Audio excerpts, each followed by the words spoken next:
My name is Marcus Lane. I'm 42 years old, born and raised on the south side of Chicago. For the past 7 years, I've worked as a project manager at a mid-sized tech firm. Not some flashy startup, but a place where people actually build careers. I come in early, stay late, train new hires, and lead some of the most critical initiatives for the company. I wasn't just a cog in the machine. I was one of the people keeping the machine running. And for the longest time, I believed that if you just did your job well, kept your head down, and helped others grow, success would find its way to you. I was wrong. It was a Thursday morning, the day the promotion results were supposed to come in. I'd been working tirelessly for months on a high-profile rollout. Everyone in the office knew I was up next. I had the experience, the team respected me, and even my current boss hinted it was basically mine. So when I walked into the meeting room that day and saw Melissa already sitting at the table, smiling like she'd just won the lottery, I knew something was off. The air felt heavy. People avoided my eyes. Then my boss walked in and dropped the bomb. The leadership team has decided to move forward with Melissa for the new director position. Marcus, we appreciate everything you've done. That's it. No explanation. No warning. Just a polite, thank you, and a gut punch that nearly knocked the air out of me. I forced a smile, nodded, and congratulated Melissa, like a good team player should. But inside, something cracked. Not from jealousy. From betrayal. Because Melissa wasn't just a colleague. She was someone I trusted. We'd worked together for 4 years. Shared late-night deadlines, project pressure, personal stories. Hell, I even trained her when she joined. We were close, or at least I thought we were. I used to think she had my back, but clearly, she was too busy sliding a knife into it.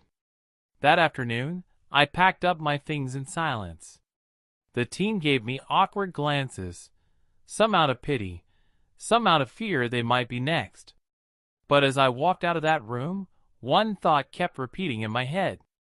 She thinks she won. I didn't go home angry. I didn't scream or punch a wall. I sat in my car for nearly an hour, replaying every conversation, every strange look, every moment I dismissed as paranoia.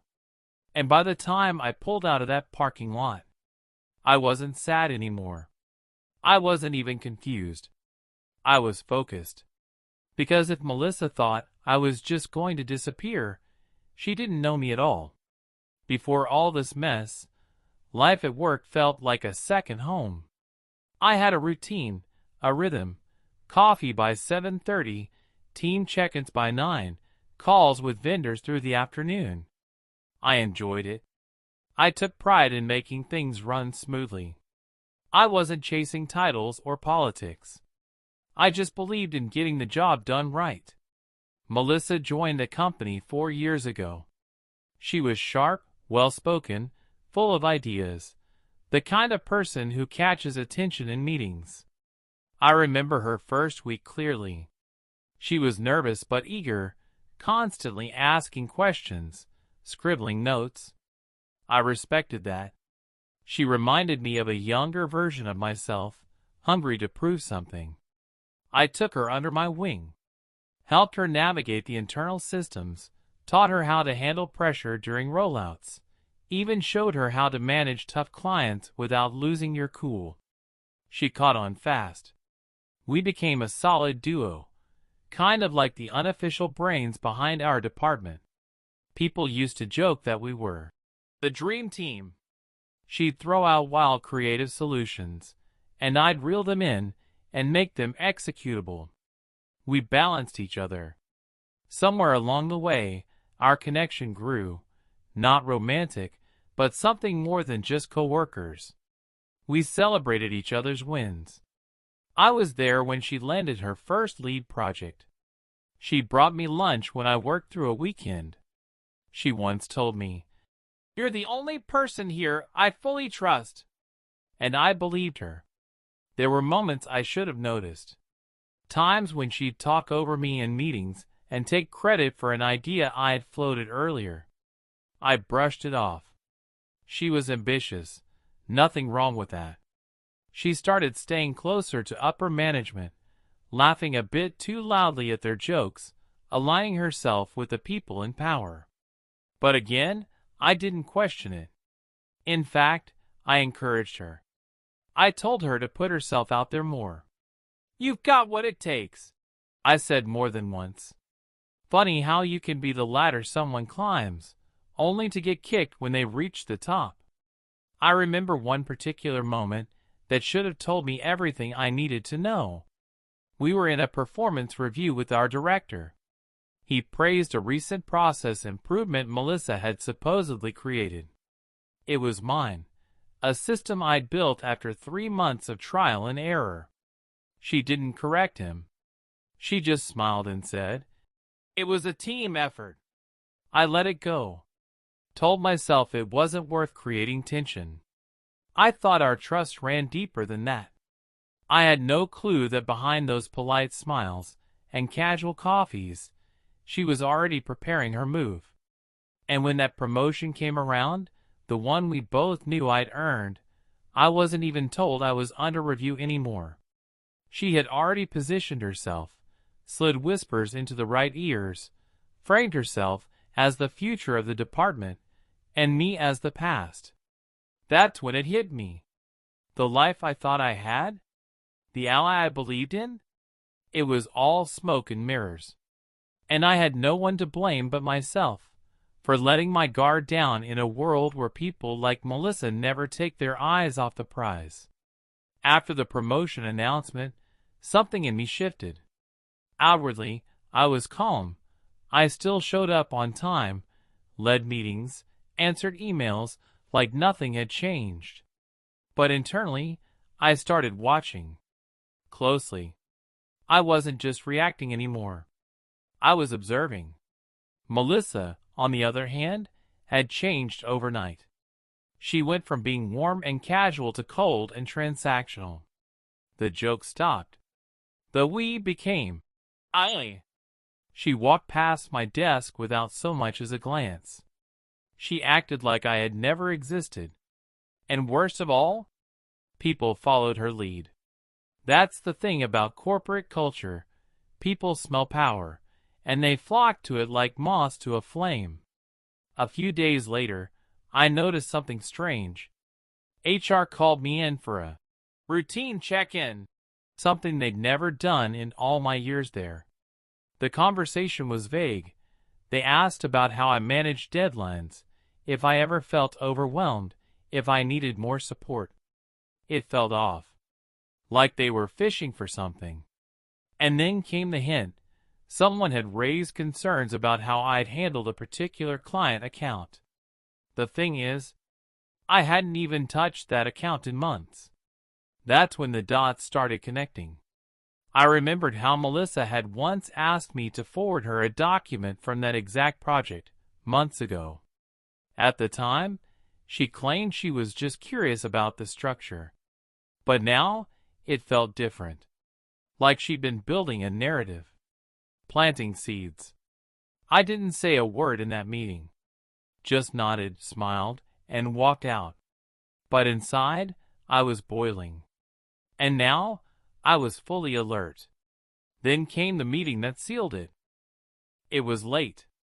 Most people had gone home. I was wrapping up some reports when I noticed a light still on in the director's office. Curiosity got the better of me.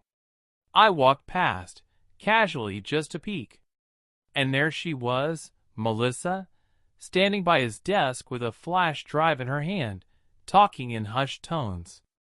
She saw me, paused for half a second, then smiled like it meant nothing. "Still here?" she asked. "You work too hard." I smiled back. "Old habits." I walked away.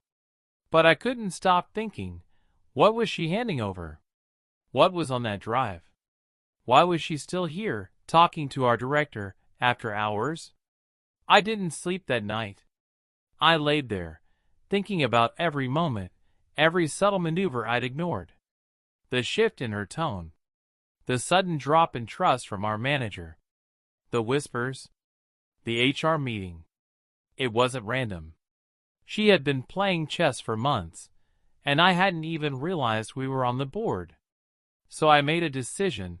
No more guessing. No more assuming the best.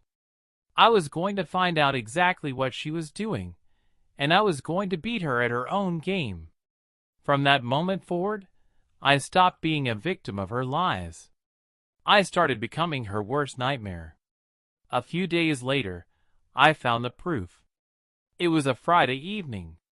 Most people had already left for the weekend, and I stayed back to finish some documentation. As I was cleaning out my downloads folder, preparing to archive some old project files, I found something I didn't remember saving, a PDF titled Marcus_eval_draft. I clicked on it, and what I read made my stomach turn. It was a performance review draft, one that Melissa had written. My name was at the top, but everything beneath it was a carefully crafted hit job. She mentioned chronic lateness, a lie, inability to keep up with new systems, another lie, and even questioned my emotional stability under pressure. Every sentence was designed to paint me as outdated, unreliable, and unfit for leadership. Worse, there were timestamps and comments from our director in the margins. He wasn't pushing back. He was agreeing. My hands trembled. I sat there, frozen, reading it again, then again, and again. It wasn't just an office rivalry anymore. She had deliberately sabotaged my career. She wasn't climbing the ladder. She was kicking everyone else off it. That night, I didn't sleep. But I also didn't get angry. Something colder settled into my bones. Something sharper than rage. I didn't cry. I didn't confront her. I started planning. You see, what Melissa didn't know was that I had spent a decade in operations intelligence before switching to corporate life. Army trained, quiet, observant, strategic. I'd seen people lie, manipulate, backstab, and I'd seen justice done without ever raising a voice. This wasn't war, but it would be a precision strike. From that moment on, I played a different role. Not the loyal employee, not the passive victim, but the strategist. The man behind the curtain. While Melissa walked around the office like she owned the place, I was quietly building a case that would tear her illusion apart, piece by piece. First, I started gathering digital evidence. I knew from years of managing infrastructure projects that our company used an internal log system that tracked document access. Every employee action, downloads, edits, file shares, left a trace. So, I submitted a quiet IT request under the guise of a project audit. They had no idea what I was really looking for. Within 2 days, I had timestamps showing Melissa had accessed and duplicated several of my files, including proprietary templates I had developed. She'd even repurposed them under her own folder names. I cataloged every instance, every move. Then, I reached out to a few trusted colleagues, people I had mentored, who hadn't yet fallen under Melissa's charm spell. I asked simple questions, nothing accusatory. Did Melissa ever mention how she managed that rollout last quarter? Or, remember when we had to fix the client onboarding delay? Who first raised the issue again? Every time, the answer was clear, me. They knew it. They'd just been silent because no one wants to rock the boat. I also pulled a few strings with a friend in HR, off the record. I found out there were already 2 complaints logged anonymously against Melissa, one for taking credit for a junior employee's work, and another for spreading personal rumors. Neither complaint had gone anywhere, but I made note of them, because soon everything would connect. Next, I set up a private meeting with our company's VP, someone who rarely got involved in department drama, but who valued integrity. I didn't go in with accusations. I went in with data. I laid out a quiet, professional timeline of contributions, mine versus Melissa's. I showed file logs, email threads, meeting transcripts, and then I dropped the review file she wrote about me, the one that mysteriously appeared in my system. He sat back in his chair, jaw tight. This changes things, he said. I didn't smile. I didn't nod. I just said, I'm not asking for revenge. I'm asking for the truth to matter. He told me to give him a week. I gave him 2. And during those 2 weeks, I acted normal. I congratulated Melissa in public. I attended her department meetings without pushback. I even complimented her new leadership structure. She had no idea I was standing on the edge of a button that would collapse the entire ladder she climbed. But it didn't end there. One final move, the ace up my sleeve. I had saved voice recordings from 2 meetings months ago, meetings Melissa didn't know I'd documented. In one of them, she openly mocked a client's disability. In another, she admitted in frustration that she let Marcus take the heat for a project mistake she caused. I uploaded both clips to a secure drive, time-stamped, dated, ready to go. Now it was just a matter of time. And Melissa? She was still walking around the office like a queen, completely unaware the floor beneath her was about to give way. It happened on a Thursday. I was called into the boardroom for what was described as a leadership alignment meeting. Melissa was already seated at the table, looking proud, crisp blazer, coffee cup in hand, phone face down next to her. Our director sat beside her. 2 department heads were present. And at the far end of the table, the VP I had spoken with sat silently, flipping through a folder. The mood was tense, formal. Thanks for joining us, Marcus, the director said, forcing a smile. We just want to clarify some recent concerns and get everyone on the same page moving forward. I nodded. Of course. Melissa jumped in first. She clearly rehearsed. I believe strong teams require accountability, and if there's been confusion around roles or deliverables, it's crucial we establish expectations. We can't afford miscommunication. I let her speak. Let her bury herself with fake professionalism. When she was done, the VP cleared his throat. Actually, before we move forward, I'd like to play something. Just a short recording from last quarter's project review. Melissa's eyes flicked toward him, confused, then slightly nervous. He hit play. Her voice filled the room. Honestly, I let Marcus take the heat. He's too passive to push back. Plus, it's not like anyone really notices what he does behind the scenes anyway. Silence. Not a word from anyone. Then, he played the second clip. Yeah, that client's a joke. I don't have the time or patience to baby someone with a stutter. If they can't communicate, why are we even working with them? Melissa's face went pale. She opened her mouth to speak, but the VP raised his hand. We also reviewed document logs, IP records, and internal communication threads, he said calmly. We found multiple instances of misrepresentation and unethical appropriation of teamwork. The files were traced back to your credentials, Melissa. Her voice cracked. This is a misunderstanding. I can't explain. But there was nothing to explain. The director looked stunned. The department heads avoided eye contact. I didn't say a word. HR was called in within 15 minutes. By 4 p.m., Melissa was escorted out of the building. Her badge was deactivated. Her desk was cleared.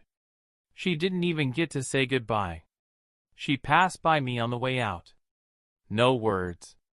Just a look, a mix of disbelief, betrayal, and something else. Fear. And in that moment, I felt nothing. No pride. No joy. Just peace. She tried to ruin my future, but all she did was hand me the ammo to take hers apart. The VP called me in the next morning. He apologized for the oversight. Said I had handled things with more professionalism than anyone could have expected. Offered me the position Melissa once held, and then some. I accepted it with a smile.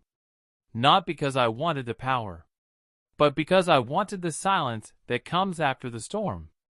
The kind where truth finally has room to breathe. It's been 8 months since Melissa was walked out of that building. In some ways, everything changed.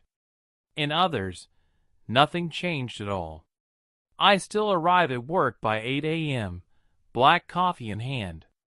I still nod to the receptionist, still check in on my team, still eat lunch at my desk most days. But now, people look at me differently.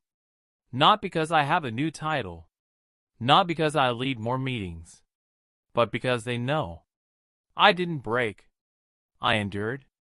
Quietly. Strategically. With dignity intact. Melissa? I've heard whispers. She tried to file a claim for wrongful termination. It went nowhere. She floated around LinkedIn for a while, trying to rebrand herself as a corporate culture consultant. Last I checked, her profile was deactivated. I don't feel joy in that.